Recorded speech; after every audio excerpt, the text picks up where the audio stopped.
Hi viewers, good morning everybody. Today I am going to tell you about types of fungal infection. A fungal infection or mycosis is a disease caused by fungi infecting the body. Fungi can affect various areas including skin, nails, mucous membranes, lungs and other organs. Infection occurs when fungal spores are inhaled, contacted or enter through the skin, especially in people with weakened immune systems. Fungal ఇన్ఫెక్షన్ని mycosis అంటారు. Fungi వల్ల వస్తుంది. Fungi skin effect చేయొచ్చు, నెయిల్స్ని effect చేయొచ్చు, mucus మెంబ్రెయిన్స్ని effect చేయొచ్చు, lungs effect చేయొచ్చు. Other organs can also get infected with fungi. Infection occurs when the fungal spores are inhale చేసిన, కాంటాక్ట్లో వచ్చిన ఆర్ స్కిన్ ద్వారా ఎంటర్ అయిన ఫంగల్ ఇన్ఫెక్షన్స్ రావచ్చు. Especially it occurs in weakened immune systems.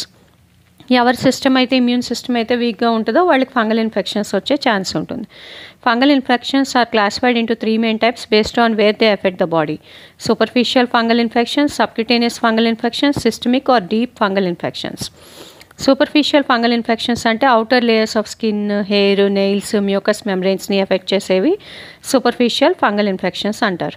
Common examples అంటే athlete's foot which is also known as tinea pedis, ringworm infection, tinea corporis, jock itch, tinea cruris, oral or vaginal yeast infections for example candidiasis, pityriasis versicolor.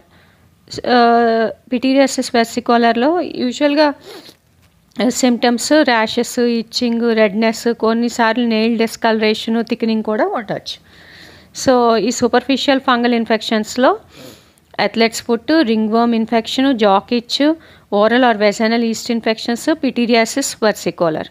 ఇందులో ఈ superficial fungal ఇన్ఫెక్షన్స్లో rashes ఉండొచ్చు, itching ఉండొచ్చు, redness ఉండొచ్చు. So రకరకాలుగా ఉండొచ్చు infections అనేవి. So subcutaneous fungal infections. These occur beneath the skin after fungi enter through cuts or wounds, often from environmental exposure. For example, thorns. They cause rashes, lumps, ulcers and tissue changes. Subcutaneous అంటే under the skin cuts, wounds అయినప్పుడు environmental exposure వల్ల subcutaneous fungal infections వస్తాయి. Rashes ఉంటాయి, lumps ఉండొచ్చు, ulcers form అవ్వచ్చు, tissue changes ఉండొచ్చు. Example sporotrichosis, chromoblastomycosis, eumycetoma. Tropical, subtropical రీజియన్స్లో ఇవి common. Examples of subcutaneous fungal infections sporotrichosis, chromoblastomycosis, eumycetoma. Next systemic or deep fungal infections. Serious infections affecting internal organs such as lungs, brain, blood and urinary tract. They often start from lung infections and can disseminate widely. Systemic infections usually affect immunocompromised persons. So deep fungal infections ఏంటంటే lungs, brain,